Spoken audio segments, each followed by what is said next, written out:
Se crea en el siglo XVII un movimiento constitucional liberal. En este mismo siglo nacerá John Locke, quien sería el padre de este pensamiento.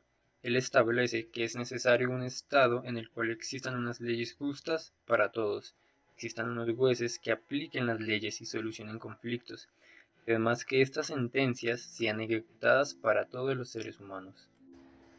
Este movimiento constitucional liberal se propaga por Francia y otros países en el siglo XVIII, con gran fuerza en Estados Unidos, y se extiende a los países latinos. Los estados estuvieron regidos por una constitución en que se plasmaron los principios básicos de la democracia liberal.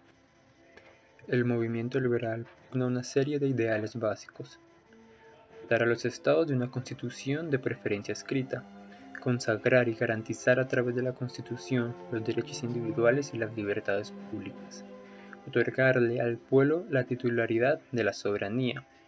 En el esfuerzo por racionalizar el poder, establece las limitaciones y controles precisos al ejercicio del poder por parte de los gobernantes. Y el otro derecho, uno de los que más defendía John Locke, era la propiedad privada. Aportes de Inglaterra, Estados Unidos y Francia al constitucionalismo moderno. De Inglaterra tenemos la teoría de la representación, la formación de las garantías para la seguridad individual, la implementación del sistema de gobierno parlamentario. De Estados Unidos, algunas serían la adopción de la forma del Estado federal, la implementación de un gobierno presidencial o la formalización de la independencia de los jueces. Por parte de Francia, en un pensamiento muy relacionado a Montesquieu, el esfuerzo por racionalizar y sistematizar el ordenamiento político del Estado, la evaluación y formulación de la teoría de la soberanía popular y la declaración de los derechos del hombre y del ciudadano. Este cambio hacia lo social se entiende ya que en el marco del constitucionalismo clásico o liberal, el Estado no interviene en las actividades económicas ni sociales.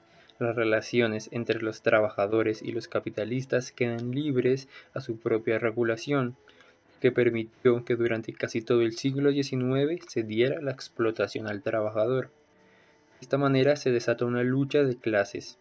La clase obrera se va a organizar sindical y políticamente, en base a dos derechos fundamentales: el sufragio universal y el derecho a la huelga, poniendo así la cuestión de lo social sobre la mesa, lo que llevará a un cambio de modelo, precisamente el constitucionalismo social, en el que se tomará una visión del derecho más a lo social que a lo individual, en el que el Estado tendrá una intervención más decidida y activa, pasando por el estado de bienestar, dando ciertos beneficios de carácter público a los sectores populares, después a un modelo más neoliberal, regulando los derechos e introduciendo nuevos, por ejemplo, respecto a lo económico, los derechos del consumidor o de los usuarios, hasta derechos para todos, derechos como el medio ambiente o la paz.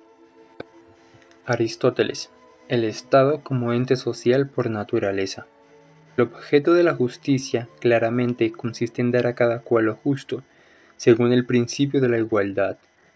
En cuanto a lo característico del derecho público, es que los funcionarios no tienen libertades en el ejercicio del poder, sino que cumplen unos deberes sociales, ya que el mundo jurídico es un sistema de reconocimiento mutuo de los derechos y de exigencia recíproca de los deberes. Aristóteles decía: el derecho es una regla de vida para el Estado.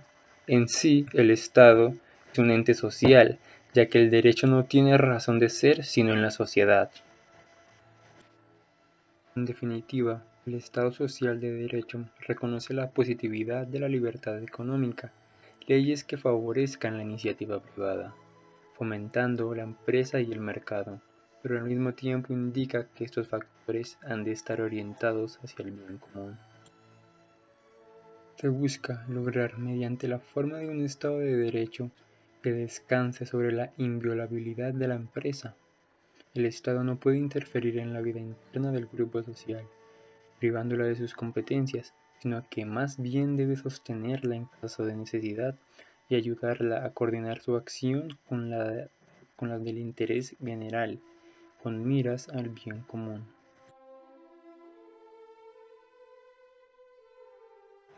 Derecho constitucional general, base de todo el derecho público.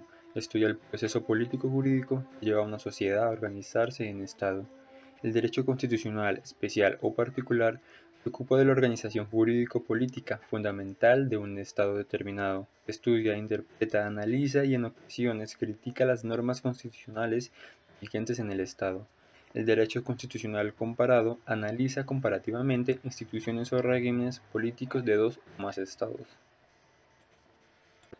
Al final, la ciencia política no hace otra cosa que interpretar los fenómenos que son motor de estos procesos ya mencionados y que el derecho constitucional estudia los resultados de estos mismos procesos.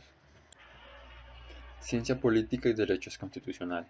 Tiene como objetivo preciso de su investigación el fenómeno político, de sus formas concretas de manifestación, así como de sus tendencias evolutivas.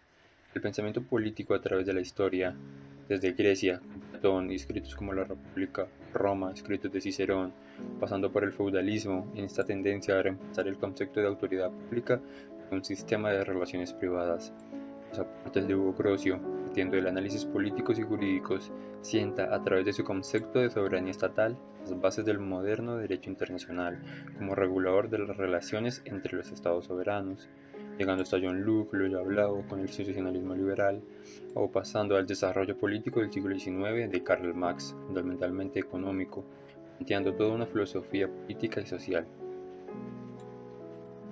Lo cierto es la aparición de la ciencia política, junto a su noción, otros autores la definen como la ciencia del poder. Puede decirse que es una ciencia más de carácter descriptivo e interpretativo que de carácter normativo. La misión de la ciencia política es la investigar las formas de convivencia humana, aplicables dentro de un marco determinado que se denomina el Estado. La enseñanza del derecho constitucional indiscutiblemente supone el estudio de la ciencia política. En sí, la ciencia política se verá como un auxiliar del derecho constitucional. Para finalizar, hablaremos de la relación del derecho constitucional con la sociología, la historia y la teoría general del Estado. Derecho constitucional y sociología. Se ocupa del conjunto de las relaciones de la humanidad. Tenemos así una sociología política, una sociología religiosa, una sociología económica, etc. En sí es una ciencia que se ocupa de los fenómenos sociales. Derecho constitucional e historia. La historia misma se constituye como una parte importante del estudio del derecho constitucional, materia adoptada ya oficialmente en muchas facultades de jurisprudencia, al igual que la llamada historia de las ideas políticas.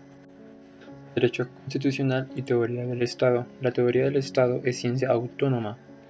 Malberg opina que el Estado es la culminación de la ciencia política. Él compara la política como ciencia y la teoría general del Estado, en la cual la política se ocupa del Estado en formación, y en cambio la teoría general del Estado se ocupa del Estado en concreto, el estable, es decir, del Estado en situación de permanencia.